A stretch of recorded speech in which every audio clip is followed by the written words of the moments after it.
Hi boys and girls, it's Mrs. Andriassi again, recording from my bathroom because as I told you in the last video, it's the only place in my house where my kids won't interrupt me, and they'll probably still interrupt me. I hope you and your families are doing well. I really miss you. And I hope you enjoyed that first little video that kind of introduced you to the color wheel. I did not make that video, but I've used that before in class, and my students always think it's really cute, so I thought I would share it with you. Now what we're gonna do is the little art activity for today. So I'm gonna move my fancily arranged crayons. I don't think fancily is a good word. Now I'm gonna show you how to draw what I'm drawing in Sharpie, but I would really recommend that you do this in pencil. I'm just using Sharpie because it shows up best when I'm recording. So what I want you to think about is making a color wheel. And we talked about how in the video the color wheel is just a plain circle and it looks like it almost has little slices in it. There are 6 slices, almost like a piece of pizza. What we want to do is we're going to design color wheels that are not just the plain circle.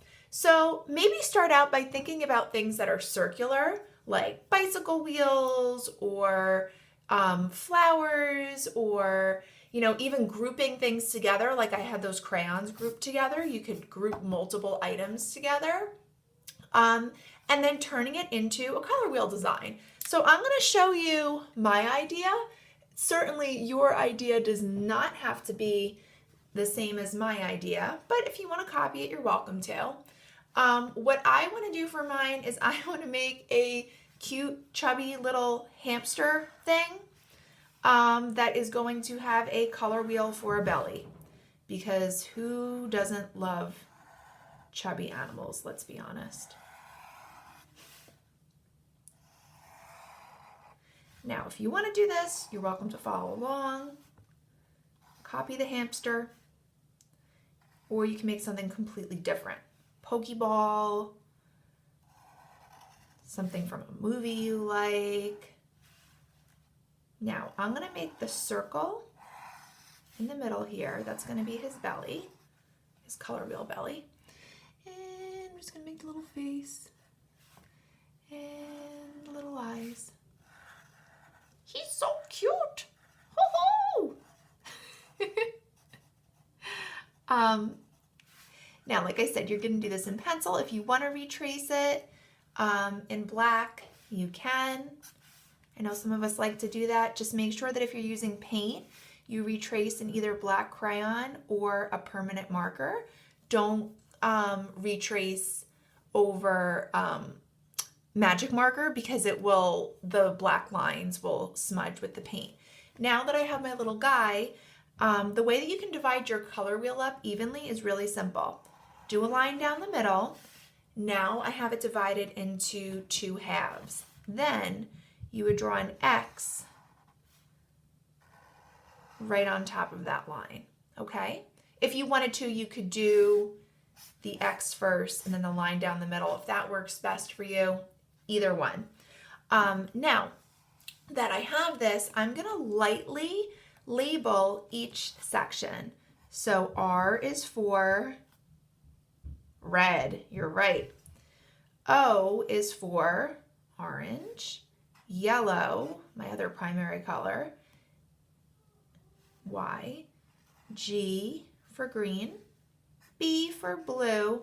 Now I'm going to do a V for violet. In that video, they said purple.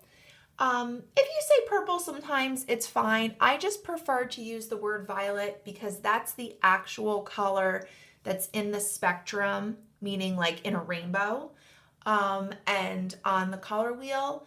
And as we get older and we start to learn about something called tertiary colors and stuff, it will be confusing if you always use the word purple. So try to use the word V for violet. And if you even look at a crayon, the Crayola crayon, it says violet, but in parentheses, it says purple, because so many people kind of call them the same things. Now, I'm going to use crayons to color mine, but you can use anything that you want. You can use paint, you can use markers. If you don't have crayons or something to color it with and you're drawing it with pencil or pen, you can just label it if you want. That's fine. You could dress it up with some patterns or details or textures. But I would like you to start out by coloring your primary colors first. And if you feel like being extra fancy, when you go to color your secondary colors, you can try mixing them. Now, if you use paint, this is going to be easier, but I'll show you how you can do it with crayon as well, or oil pastel, or chalk, or whatever you're using. So what you want to do is if you want to, you can go right to using the secondary color. But if you're up for a little extra challenge, you would color light with one primary color. So red and yellow together in here make orange. And then color on top of it with the second color. Now, if you're looking at it and it looks a little too yellowy, just do another little coat of red on top. So you'll kind of see, what you need a little more of. But now I've mixed orange. This is also a great option if you're home and you are missing colors that you might need, which some of us might be right now. And I do not want you to send your parents to the store for anything for my class. So you can get creative and mix. Okay, so I just did yellow and blue together and make my secondary color green.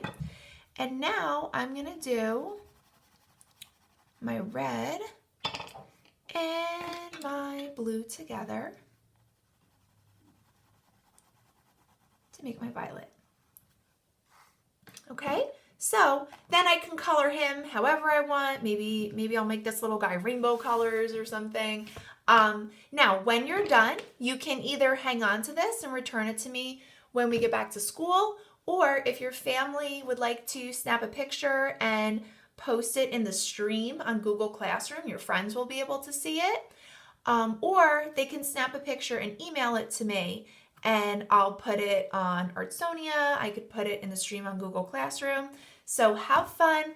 I can't wait to see what ideas you guys come up with. And I miss you so much. I can't wait to be face to face with you again soon. Take care.